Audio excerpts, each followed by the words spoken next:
What up guys, this is Monkey Figure Reviews, and today we are back with another figures news update regarding some upcoming One Piece Banpresto / Bandai Spirits figures. This is very interesting. The two figures that you see in front of you, they are going to be exclusively released in China.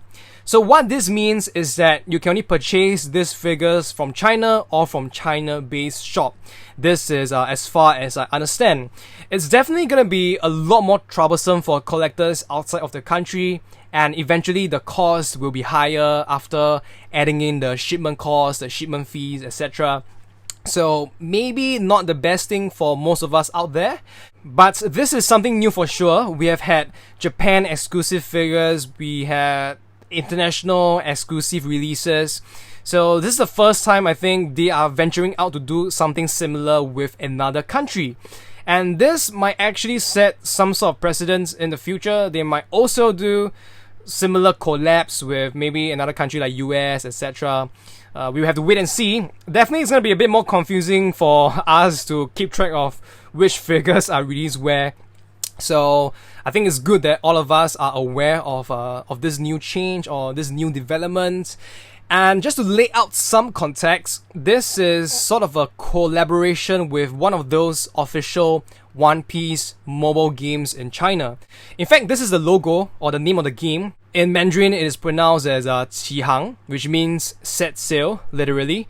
And they actually based Luffy and Zoro on this artwork that was released last year in 2020 to commemorate the game's 5th anniversary.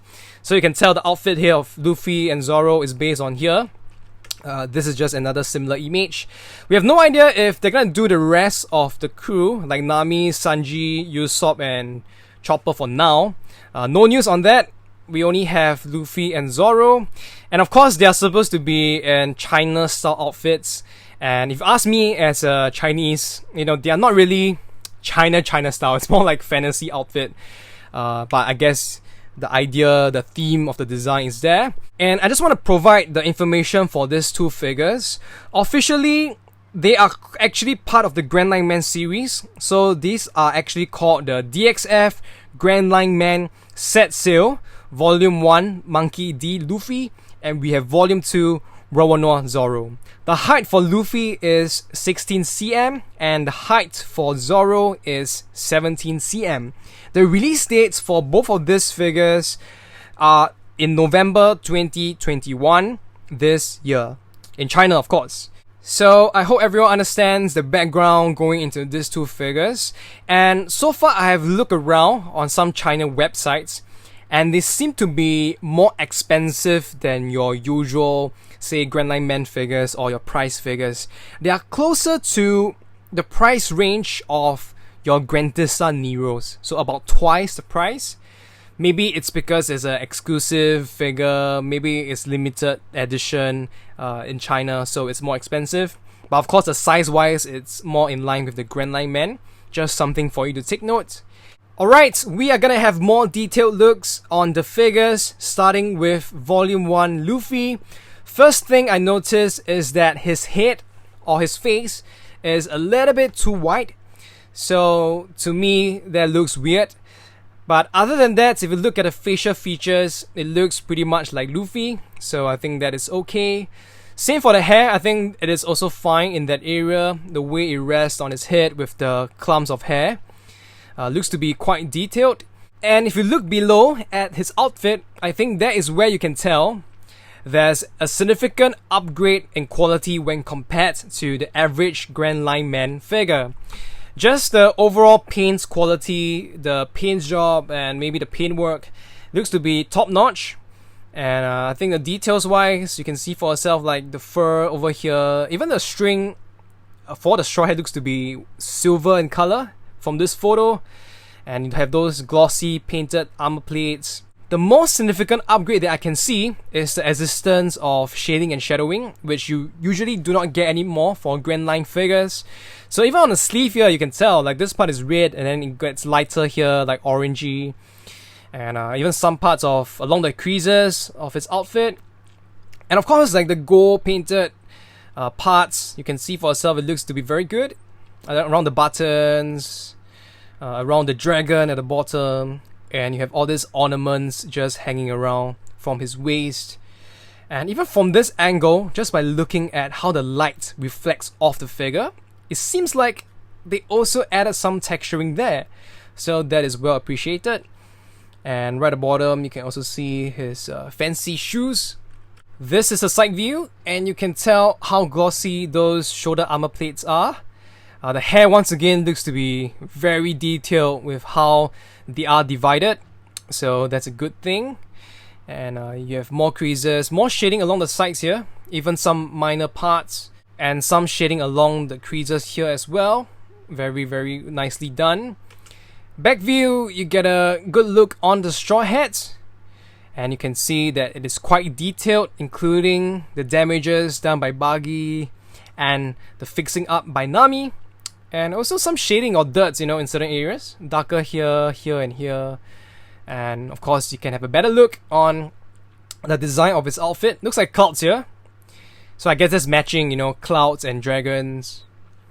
And overall, it's just, it looks to be of top quality, at least from this prototype photos.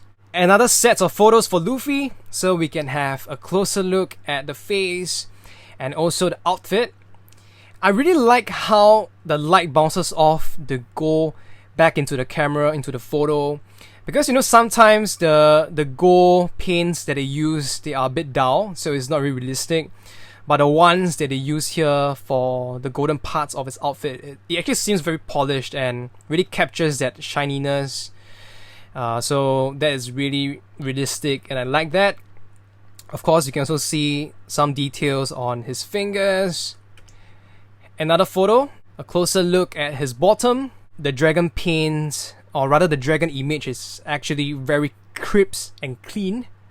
So nothing weird going on there. This is the back view, so you can see how the hair is divided. I think they put more effort into this area, and also the straw hats. Let's move on to Volume 2, Zoro. And he definitely looks very badass in this warrior outfit. Looks like he's ready for battle, especially with Shusui drawn. And if you look at the face, I think he looks a little bit off from how Zoro looks like nowadays. Definitely not that close to post timeskip, but now that I'm looking at him again, he looks closer to the earlier style of Zoro, maybe during Romance Dawn or the earlier arcs. That's kind of how he looks like, at least to me. And he's kind of biting his lips, left eye with the scar, and is looking towards the right. The hair looks to be quite detailed as well with how they are divided and separated. Hopefully we have a closer look later. And we have those iconic earrings. And of course, if you look at the outfit, you can tell that, honestly, the details are quite insane. Look at those golden shoulder armor. And I like how they did the paint. So certain parts like, these crevices or, this areas where it's carved into the armor, these black areas. The way they painted it is not, it's not uniform. So it seems more realistic, like dirt is being trapped inside it, or just blemish and dust. Even for here, this part of his ropes, like it's darker here. So sometimes when it comes to metal or armor, you have certain parts that become darkened and certain parts are lighter. So I thought that this is very realistic, and it's the same for the belt here around the waist with this talisman looking thing. And all these details going all the way down. Looks like overlaying scale design at this part of the ropes. So I thought that is really cool. And you can just tell how they all have different depth all the way down. And also some dragon designs. Hopefully we'll see that at the side. His boots definitely look to provide more defense compared to Luffy's. His swords, they are also painted differently, especially around the metallic parts. Like just look at over here.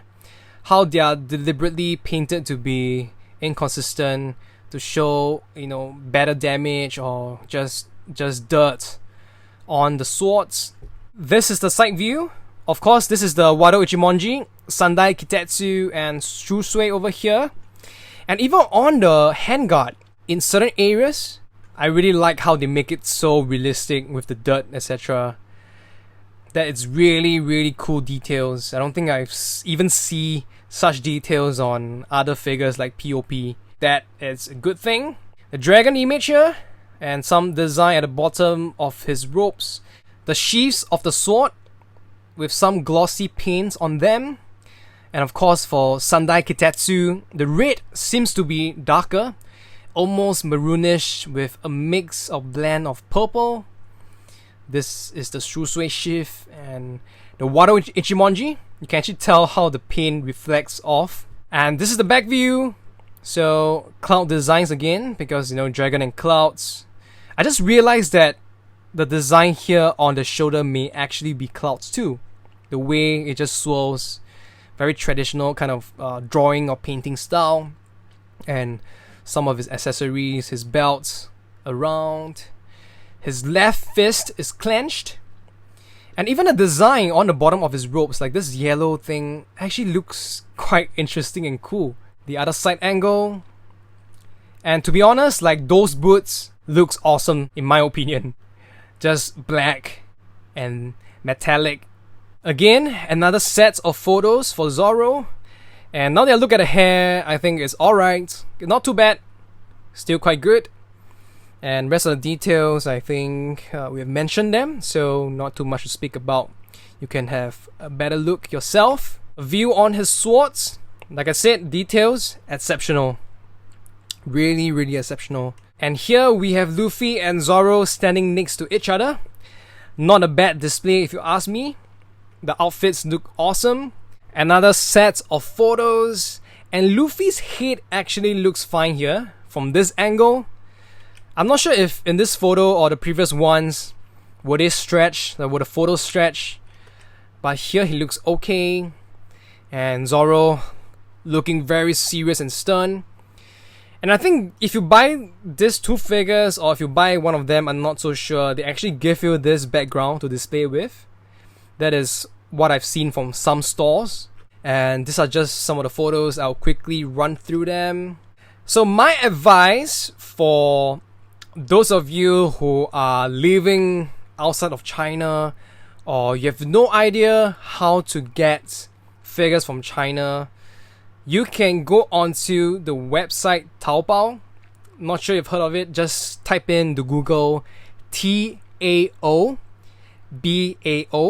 and they actually sell a lot of One Piece figurines there. They have a lot of online shops, but the catch is that the site is mostly in Mandarin, so you gotta have someone who knows Mandarin to help you out if you are not too familiar with the language. If you can do that, then I think you can get yourself some access to these China shops and also to these figures. So this photo here is just another one I've seen online of how they display them in one of those conventions. So with the lanterns, you know, like all these kind of red designs, of course, they look very, very cool. Well at home with the Chinese theme outfit. And if you look at the bottom, you can see the official name. Like I said, DXF, the Grandline Man, Volume 2 Zoro over here. DXF, the Grandline Man, One Piece Set Sail, Volume 1 Luffy. And that's all I have for these two figures. I'm not sure if you have heard of them outside on social media or whatnot. So if not, then maybe this is something interesting for you to find out. As usual, let me know what you guys think in the comments section below. And if you enjoy my video, you like it, give it a thumbs up and share them with your friends. If you're new here, you like my videos, don't forget to subscribe and also hit the bell notification button so you don't miss out on new videos like this. Thank you guys so much once again for spending your time with me. I'll see you guys very soon. Goodbye.